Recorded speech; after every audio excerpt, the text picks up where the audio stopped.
Hello folks, my name is Josh Taylor and I'd like to welcome you to the 12th Annual Telling Tales Festival and our first ever virtual gathering. Whether you are a veteran fan who has been to the festival or whether this is your very first time joining us, we are so happy to see how stories connect us, no matter how far apart we live. Speaking of where we live, the Telling Tales Festival happens in a place where people have lived and told stories for thousands of years. It is the traditional territory of the Haudenosaunee, the Anishinaabe, the Huron-Wendat, and the Neutral peoples. Today, it is home to the Mississaugas of the Credit First Nation, the Six Nations of the Grand River, and to many other Indigenous people from across Turtle Island. We recognize our responsibility to learn about their rich history so that we can better understand our roles as caretakers, neighbors, and friends. With a good heart and mind, we honor the sacred Indigenous tradition of storytelling by presenting our program today. Miigwech, Nyawe, and thank you. Hello, everyone. This episode is called Scare Me, How to Write Scary Stuff. Today we are going to get tips about how to write hauntingly well from the masters. Joel Sutherland and Angela Misri will be here for a chat about how we can do this without busting a gut.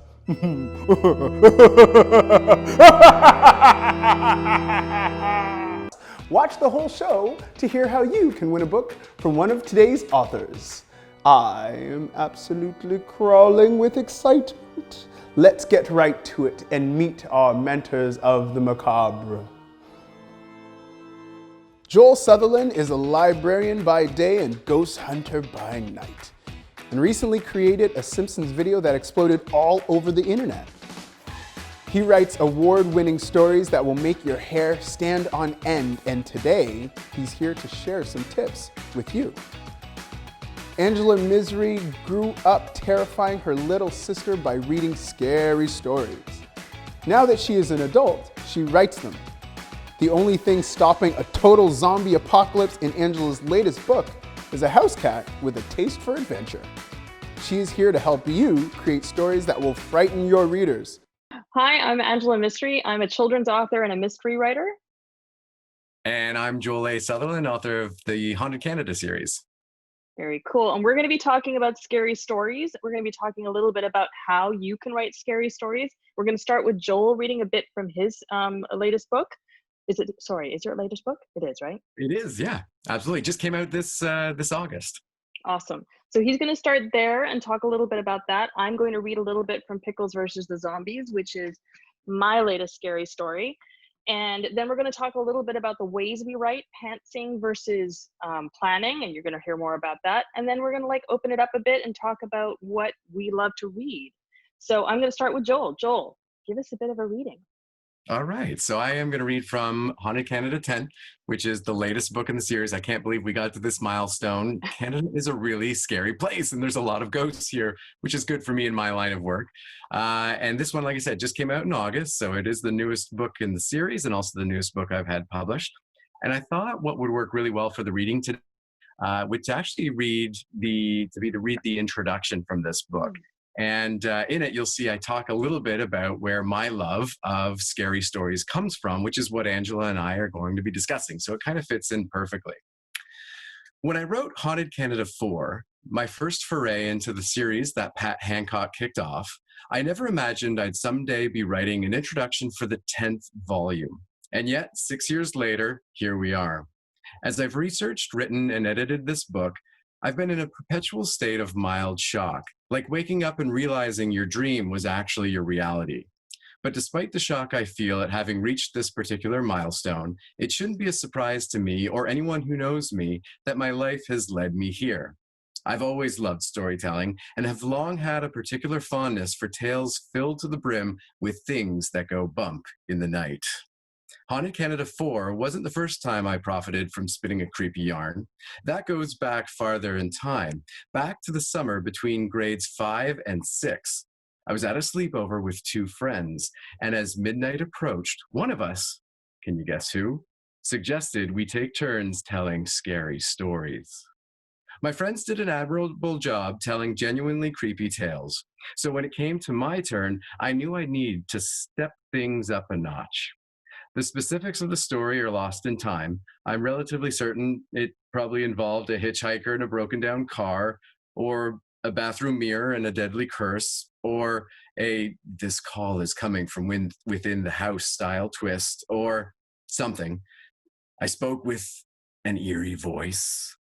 I jolted my audience with chilling sound effects, and I paused for dramatic effect whenever the tension mounted. It should have worked. It should have been cheesy and over the top. But when I finally reached the end and took a deep breath, one of my friends reached into his pocket, pulled out $1, and placed it in my hand. "What's this for?" I asked. "That," he said in a whisper, "is for telling the scariest story I have ever heard." I was hooked. I could scare people. I knew I'd found my calling. Which brings us to Haunted Canada 10. In the following pages, you'll find something to petrify every palate. Ghosts that lurk in bedroom closets and spirits that attack the living in broad daylight. Haunted houses, forts, hockey arenas, and abandoned asylums. Stories from the past and stories from the present. You'll even find a grinning head with no body. Will one of these stories be the scariest one you have ever heard? There's only one way to find out. Work up some courage, brace yourself, and turn the page. There have been 9 prior volumes in the series, so you should know by now what you're getting yourself into. And if this is your first taste of Haunted Canada, don't say I didn't warn you. Oh my gosh. Yeah, Oh my so that was gosh. actually like the first time I realized, wow, scaring people is fun, and they'll pay you too. I got $1, and I went to the convenience store and bought a whole bunch of gummy bears. It was a Well, great thing. you know I what? wanted That's a to good win. exactly right. It's a good win for everyone. I shared the gummy bears with my friends, so it was all good. We also, Angela and I, wanted to not just do our reading, but talk a little bit about where our story ideas come from, how we write. That talks a little bit, as I said, about some of the tactics I employ when writing, whether I'm writing nonfiction or fiction, because I've written a lot of scary novels for Scholastic Canada as well, like Summer's End. But one thing I want to do real quick, because I know time is short, is go through my latest series, Haunted. There's 4 books in the series so far. And just really briefly mention where I get some of these ideas from. Because other than, pausing for dramatic effect, using like jump scares and other tactics like that you can use in telling scary stories around a campfire. You can use them in your writing as well. One of the big things I always hear from kids who want to be writers is, where do you get your ideas from? And they're a little, having maybe sometimes trouble finding ideas of their own. But ideas are like the easiest thing to find, I find, in writing. Because ideas are everywhere. So really quick, in this series, The House Next Door, this is actually based on a real house in my neighborhood that's super creepy. Kill Screen is based on my love of video gaming. I wanted to write like a really creepy video game coming to life. And so that's where I was first inspired for this one. The third book was Night of the Living Dolls. This was actually largely inspired by a lot of my research and writing for Haunted Canada. One thing I learned very quickly is that kids love or hate creepy dolls. Very few people are in the middle. Yeah, very few people are neutral on the topic. And I've written about them 3 times in Haunted Canada. Wow. Real Canadian creepy, haunted, possessed dolls. And I knew, because of the reaction from those stories, that I would one day write a whole book about them. And then Feel the Screams was actually based on a time I went to a fall farm with my kids, and I kind of lost them for only about 4 or 5 seconds in the corn maze. Enough. Yeah, I couldn't see them for like 2 seconds. I freaked out being a new parent. They were totally fine, and a little, thinking I was, a bit of a lame dad for being so scared, but it gave me an idea too, that because I had this emotional, scared reaction, this big sense of fear, I knew there'd be a good story in there about some kids getting lost in a creepy corn maze. So ideas are everywhere, whether it's, something in your actual neighborhood, or just something you love to do, a passion you have, or something you've read about or researched, something that's really happened that you're inspired to write a fictional story about, or something that happens to you that elicits a huge reaction, whether it's fear or sadness or happiness or disgust or any of these things. If that's the sort of experience you have, it's probably going to be right for a good story. So that's in a nutshell where I get some of my ideas from. I think you're right that people, and kids especially, worry that their stories won't be original, but they come from a place, right? Like all of our stories come from a place, our experiences. don't be afraid to like expand on that. It's original because it's your take, right? That's right. Mine things from your real world, your lived experiences or things you read about, and spin a new tale from that. Take it in your It own will direction. be. It'll be original. Like, don't even worry about that. Don't worry Yeah. about it. I'm going to talk about a concept called showing, not telling, which is something that I learned very early on when I started writing. That idea that you need to show people something rather than tell them. So show them that it's scary, as opposed to tell them it's time to be scared. So Pickles versus the Zombies, which is one of my books, is about a cat named Pickles. That's a cat named Pickles, who goes searching for her pet, whose name is Connor. It's a human child. And there are zombies all over the place in Toronto, and she leaves her home to go find him because she can't find Connor one night. So in this specific scene, Pickles, she's the I in the story because this is told from her point of view. She's climbing down into the sewers with her best friend Ginger, who's an orange cat, and they're in the sewers and they're chasing a trail trying to find Connor. So I'm going to read a little bit from that part of the book. And keep in mind, we're talking about showing, not telling, so I'm going to talk about that when I'm done. Just a few more minutes, I said, through chattering teeth, glancing at the ladder manhole cover just ahead of us. We could see the pale sunlight drifting down to us through the holes in the iron covers that punctuated our subterranean journey. Surely we would escape this situation through them. I had to hope we would find Connor soon. Ginger sniffed. I wondered how many more manholes we would pass before he just left me here. Have you sniffed anything from your pet? He asked. Not since the stuffed horse, I admitted, allowing sarcasm to sharpen my tone. Though it's hard to discern any one smell down here, they're all so lovely. Did you hear that, Harold? Said a voice that made us jump. She sounds like she's insulting our hospitality. I couldn't see where the voice came from. It echoed all around us. Ginger jumped up and onto the ladder, raising himself up, so I followed, sitting tensely on a rung directly below him. My fur was damp, but still managed to stand straight up on end in reaction to that spooky voice coming out of the darkness. Who are you? He called out. Who are we? Replied the voice, sounding like many voices. What a riddle. What riddle? I asked, my hackles so far up my back that I must have looked like I'd been electrocuted. Capital idea! A riddle before you pass! The voice continued with a cackle. Ginger took another step up the rung, and I followed. This was bad juju. And that was saying something considering the zombies, the insulting eagles, the dying humans, and the sewer. Here's one. What can you swallow but also swallows you? The voice said, and then shushed its own echo. Creepy much? We kept moving up the rungs of the ladder, hoping to outrun the voice. I'm not sure, I said, my teeth chattering so hard I don't think I could have formed complex words. Any idea, Ginger? Darkness? Ginger tried, only a few rings from the manhole cover now. What we were going to do at the top, I had no idea. There was no way two cats could lift a manhole cover, but that was the next problem. We'll give you a hint, the voice cackled at us from below. Harold, a hint for our guests. Too late, I realized there were eyes all around us in this tunnel. They leapt as one, hundreds of rats dragging us into the watery answer below. So, I'm a little bit, yeah. So in this scene, which I think is pretty scary, I used a few different tricks to scare you without saying, hey, it's time to be scared. I used setting. The cats are in a dark sewer, which is not a great place for anybody, but everyone can imagine. I used the unknown. You have no idea who that voice is. You're just like, creepy. And I used reactions. So you can see how Ginger and Pickles are changing their reactions. They're getting more freaked out, which freaks you out just reading about it. And they start looking for a way out of the sewers, making you feel scared. So this is an example of showing, not telling. I'm not telling you to be scared, but I'm making you scared by paying attention to all these things. So that's my example from Pickles versus the Zombies. And the characters had, physical reactions in addition to emotional ones. Instead of just saying they felt scared, you're talking about their hackles being raised and the hair standing on end a bit, despite it being damp. So absolutely, that's a great way of showing instead of telling. Up next, we have Jason Hashi, AKA Hashi the Mouthpiece, a world-class beatboxer. Get this, every sound in Hashi's music comes from one instrument, his mouth. Hi, my name is Hashi the Mouthpiece. I'm a vocal percussionist, aka beatboxing, aka mouth music, aka please be quiet. Today I'm going to teach you a little bit of that, but first let's hear some.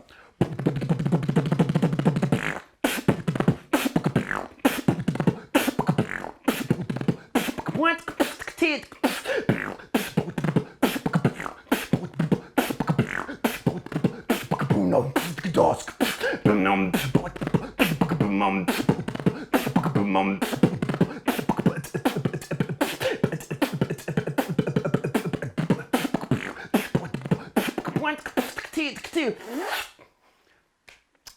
So an easy way to maybe do a basic beat like a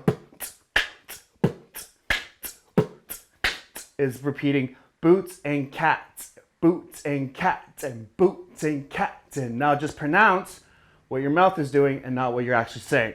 So boots, boots, boots and cats, boots, boots and cats, boots, boots and cats, boots and cats, boots. And then do that for about a month, and then you'd be like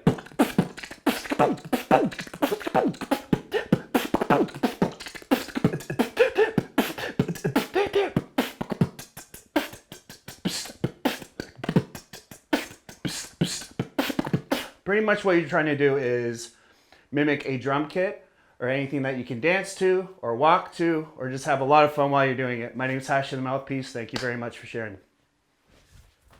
So the last thing we were going to talk about was pantsing versus plotting. So do you want to give a definition of plotting and I can do pantsing? Sure, absolutely.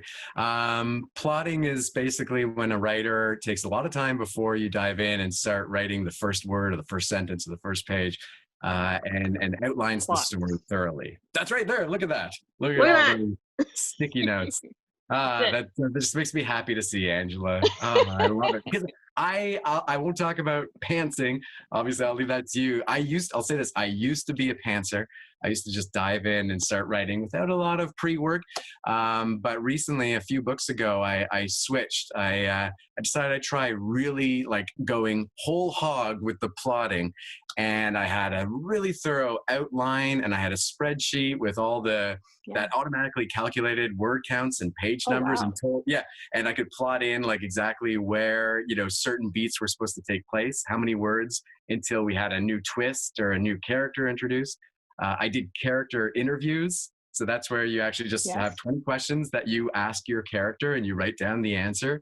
So I had a really good understanding before I jumped in of who everyone was, what they were doing, what they wanted, and what was going to happen in the story right to the very end. And I used to think that would actually, doing that level of plotting would kill my creativity. That's why I like to just jump in and see where my creativity took me, which was kind of fun. But I like I said, I kind of thought, oh, is this going to just limit me in any way by knowing what's going to happen? But I found the opposite happen. It actually freed me because I didn't have to spend as much time when I was writing thinking about what logically should happen next in the story to get me to the end that I kind of had in mind. And so I was able then to spend more time just having fun with the writing and weaving in subplots and that often involve more fully fleshed out side characters other than just the main character, because I had done all this homework, right? So in a way, I actually found it very creative, maybe even more so in some ways than pantsing and just diving in. So it works. Let me ask you this. Let me ask you this, because people often ask how you do that. So on each of these stickers, when I do plotting, I basically write what happens. What do you do? So as I said, the key I had was the best tool I used was a spreadsheet. And I actually just Googled this and found it online. I forget the name of it now, but if anyone listening was to just simply Google novel outline Excel spreadsheet, I'm sure you'd find it. It was one of the top hits for me. And it was a free spreadsheet you could download that someone had created. And it was fantastic because it broke down a story into the classic story arc. And here again, like I said, here are all the beats you want to hit as you go towards the end. And then there were fields where you could, on the far right, a column where you could type in what you wanted to happen. And at the very top, you typed in your ideal word length. So I said 75,000 words. And then it just did the math for me. It just said, okay, well, by 2,000 words, you want this to happen. And 3,000 words, this, and 4 and 5. And it just went through the whole novel like that after I had put in all my beats. And so, again, I had that open as I was writing. and it did the thinking. It did the hard work for me, And I Well, guess you I did the it for hard myself. work. I did it for myself because I did Yeah. it, but it was there then doing continuously doing the hard work. Well, I just kind of wrote and played and had fun with the words and the ways I could show instead of tell, and really make things bizarre and creepy and try and freak the reader out. Now we're going to get spooky and crafty with Annie Weber. Hello, my name is Annie Weber, and I'm an artist and educator here in Hamilton. Today, we're going to be learning how to make a bat like so. So let's get started. So I'm going to lay down the bat's body on this piece of cardboard. I'm going to draw the shape of the wings that I like. And then I'll connect them just so I know where to cut when I'm cutting.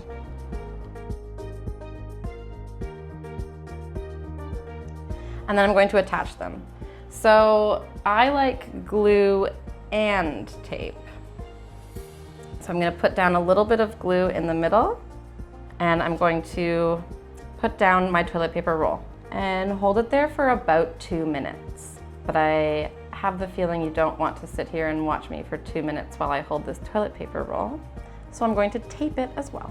I'm going to take a nice long piece, put it inside the toilet paper roll, and then up and around. So while I'm working on this, the glue will have time to dry. To make the ears, you want to push down on the top of the toilet paper roll. And I'm gonna paint a fun color underneath to make the top color stick a little bit better. I found these eyeball stickers pretty cool, right? So I'm gonna grab 2 of the same, and I'm gonna pop these on. And then when the paint has dried a little bit more, we'll put on some teeth, some fangs, with this secret weapon, my white pen. I love adding the teeth and the mouth because it really makes the bat come to life. Cute, right? Thank you so much for joining me, and I wish you a very happy Halloween. Those bats are the perfect decoration for a haunted house. Now, let's get back with Joel and Angela. Yeah. So I'm going to talk about pantsing, which is really, it's self-explanatory. It's going by the seat of your pants. And so most of my books have been written pantsing, just like writing and writing and writing and writing and getting to the end and keep going. And by longhand. Yeah, I do. I write longhand. I'm a crazy person. So, because then I have to like translate it into an actual Word document. Right. But what I find is with pantsing is it allows me to like enter the mind of whoever the point of view of the person is who's writing, who's the main character. And you just write and you write and write, and you don't worry about things like beats, and you don't worry about, is this chapter too long? You just keep going and you keep going. This works for me. It doesn't work for me when I write screenplays, which is what this is. When I write screenplays, I find that I need more formatting. I need to know how long the acts are, how many scenes there are, how many minutes people are on stage. So I use both, but I do find pantsing works for me for writing novels. So I think I won't speak for Joel, but I will say whatever works for you. It's something could work for you in one circumstance and not work for you in another. You could be pantsing through 20,000 words of your novel and you're like, oh, I really need to like plan this out at this point. And then you switch to this, like whatever works for you. There's no right way to do this. That's absolutely true. I'm very wary of anyone that says this is the way you need to operate in order to be a successful writer. I think the best writing advice is that there is no one singular path. There is no one source of advice you should follow over any other. You find what works for you and you make it work. Everybody's got a different style, and what will work for one person won't work for another, and other people just do a mix of everything. So that's a great piece of advice. Now is the moment you have all been waiting for. Pay attention to the chat stream, where we have announced the winners of the Twists and Turns Writing Contest. Congratulations! And wait to show off your writing chops. Speaking of chops, you get to show off again, and this time, the judges will be none other than Joel and Angela. They will pick the most spooktacular story, and the winner will receive a copy of each of their books. All you have to do is upload your story to the Telling Tales Creativity Club, and we'll announce the winner later this fall. Thanks for tuning in. Stay scary, folks. Thanks for joining us, and remember to visit our website for more events and to upload your artwork, your writing, your videos, and your ideas to the Telling Tales Creativity Club. Telling Tales is all about the joy of discovering how stories connect us. Tell us what you thought of this episode by filling out the survey on the Telling Tales website, and you could win a book from one of today's authors. See you again.